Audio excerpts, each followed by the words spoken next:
അമേരിക്കയിലെ ലോസ് ഏഞ്ചൽസിൽ അനധികൃത കുടിയേറ്റക്കാരുടെ കലാപം തുടരുകയാണ്. കലാപം നിയന്ത്രണ വിധേയമാക്കാൻ 700ഓളം മറീനുകളെ ട്രംപ് ലോസ് ഏഞ്ചൽസിലേക്ക് അയച്ചിട്ടുണ്ട്. കുടിയേറ്റ കലാപം നിയമവിരുദ്ധ സംഘം ചേരലായി സർക്കാർ പ്രഖ്യാപിച്ചു. അനധികൃത കുടിയേറ്റക്കാരെ കണ്ടെത്തുന്നതിനുള്ള raid customs and immigration enforcement ആരംഭിച്ചതായാണ് കലാപത്തിലേക്ക് നയിച്ചത്. വിവരങ്ങൾ നൽകാനായി ഐസൻ ഉണ്ട്. ഐസൻ, എന്തൊക്കെയാണ് വിശദാംശങ്ങൾ?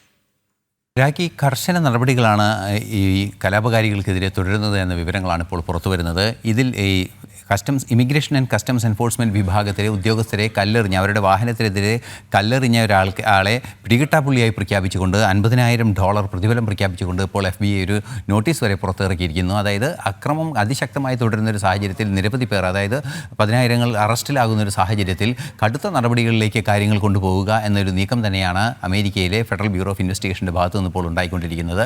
തുടർ നടപടികൾ ഉണ്ടാകുമെന്നും അറിയാൻ സാധിക്കുന്നുണ്ട്.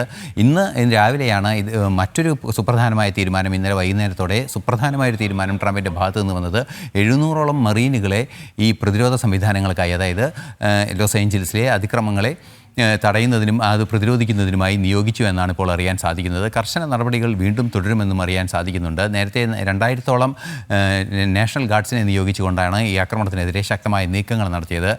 നേരത്തെ രാഖി സൂചിപ്പിച്ചതുപോലെ 4ാം ദിവസവും തുടരുകയാണ് അതിക്രമങ്ങൾ എന്നാണ് അറിയാൻ സാധിക്കുന്നത്. ലോസ് ഏഞ്ചൽസിലാണ് മെക്സിക്കൻസ് ഏറ്റവും കൂടുതലുള്ള, അല്ലെങ്കിൽ അതുപോലെ തന്നെ മെക്സിക്കൻസും അതുപോലെയുള്ള മറ്റു രാജ്യങ്ങളിൽ നിന്നുള്ള, ലാറ്റിൻ അമേരിക്കൻ രാജ്യങ്ങളിൽ നിന്നുമുള്ള കുടിയേറ്റക്കാരെല്ലാം തന്നെ നിരവധിയായ കുടിയേറ്റക്കാരുള്ള ഒരു പ്രദേശം കൂടിയാണിത്.